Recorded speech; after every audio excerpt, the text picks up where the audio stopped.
ter que avaliar esses três ao mesmo tempo. Total, SHBG e livre. Para, no caso de algum problema, você conseguir identificar onde está o problema.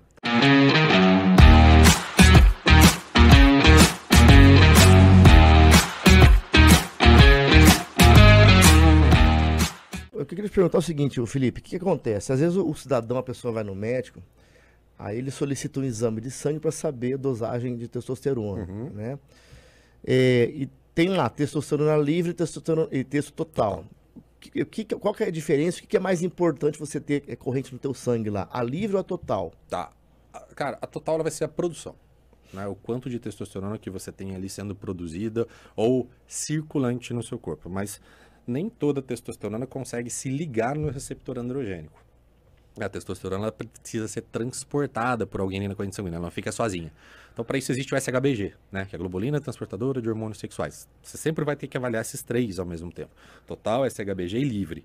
Para, no caso de algum problema, você conseguir identificar onde está o problema. Está na produção? Está no transporte? Né? Porque você pode ter uma testosterona total, por exemplo, ali em 700, mas você tem uma testosterona livre de 9. Testosterona livre, porra, mediana até que normal, né? Meio sem graça. Você pode ter uma total de 400 com uma livre de 12, 13. Bem alta, Qual assim. seria essa porcentagem da testosterona livre, por exemplo? É que a livre pode variar ali, assim, pô, o exame trata ali como normalidade de 6 a 14. Entendi. Mas assim, a gente já consegue perceber ali que meus 6 e 7 são níveis ruins. Então, provavelmente você já vai ter alguma queixa. Porque não adianta também a pessoa ter uma testo muito alta circulando e não ter receptor androgênico suficiente para receptar essa testosterona. Não, também. Assim, é o que é muito comum de acontecer em pacientes mais velhos, né? Assim, você vai fazer uma reposição de testosterona no paciente ali na casa de 50, 60 anos, você vai ver que, utilizando uma dose não tão alta, você vai pegar uns níveis de testosterona total depois do exame, meio que, assim, porra, você faz ali uma testosterona a cada 10 dias, você vai pegar uns 1.200, 1.400 de testosterona, você fala, velho, como que tá tudo isso aqui? Você aplicou uma vez por semana. Como você não tá aumentando, né? Essa pergunta. Mas não, por quê? Porque não tem mais tanto receptor, essa testosterona não vai ser utilizada da mesma maneira, tem menos massa muscular. Também pegar uma pessoa mais magrinha é comum, às vezes de sobrar um pouco mais, porque não tem receptor, não vai ter aquela demanda natural de Existe alguma maneira de você aumentar a quantidade de receptor? Exercício físico, aumentando massa muscular. Para poder ter uma captação maior. Porque daí você consegue aumentar esses níveis de receptores de mionúcleos, né? Quando você estimula hipertrofia, aumento dessas células musculares, principalmente, é onde a testosterona vai ter a maior função dela. Por mais que tenha receptores androgênicos em outras partes do nosso corpo, a maior parte esmagadora vai estar em massa muscular. Então, quando você promove um aumento de massa muscular ou até mesmo um estímulo mais intenso ali, às vezes você nem ganhou tanto volume, mas o próprio exercício com mais intensidade vai aumentar. Você fala exercício, era exercício de alta intensidade ou qualquer exercício, por exemplo? Não, exercícios de alta intensidade, mas, por exemplo, se você pegar um paciente que ele é 100% sedentário, qualquer coisa que você adicionar para ele já vai ser uma intensidade elevada. Então, já vai promover esse aumento. É lógico, conforme ele for ganhando capacidade física, isso tem que acompanhar. Não adianta começar com caminhada e ficar só na caminhada. Tem que ir intensificando. Tem que ir aumentando, né? Conforme você for ganhando capacidade. Se a gente for pegar uma pessoa sedentária, ela acrescentando um treinamento de força, os níveis de testosterona dela, então, tende a praticamente se normalizar se ele tiver uma vida... Vamos falar já, porque senão entra sono...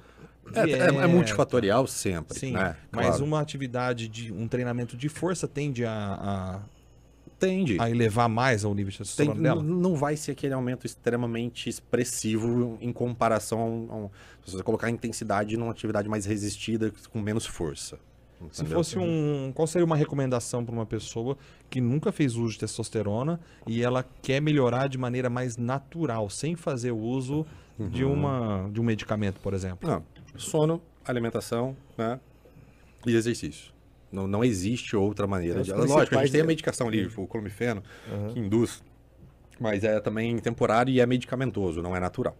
Né? Que é o que a maioria das pessoas não fazem. Se você for parar para perceber de verdade, as pessoas...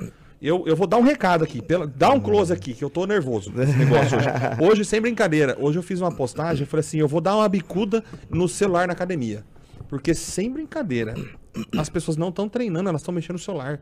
Isso me irrita de uma tal forma. A gente que vive o dia inteiro dentro da academia, e você tá treinando, tá dando treino e tal, os caras estão lá. Mexendo no celular. Fazendo série de WhatsApp. O cara tava editando vídeo sentado no aparelho. É brincadeira. Editando vídeo, um pessoal story. não treina mais não, cara. E aí, assim, não treina, aí você vai ver o padrão. Nada contra o shape, o objetivo de cada um. Mas você já vê que é uma pessoa que não tem massa muscular nenhuma, posta exercício tá pago, fica postando tá pago, deve beber que nem um porco no final de semana, dorme mal, Nem comer. e aí depois quer perguntar o que tá tomando. E esse é o grande problema das pessoas, né? Cara, é um resumo perfeito do que acontece. Pode acabar o hoje. podcast, então. Já falei isso aqui. O pessoal hoje, é que a gente sempre comenta aqui, o pessoal que é sempre em busca da compra de uma solução, né? Mas não faz o principal bem feito, como o Felipe aí certinho falou.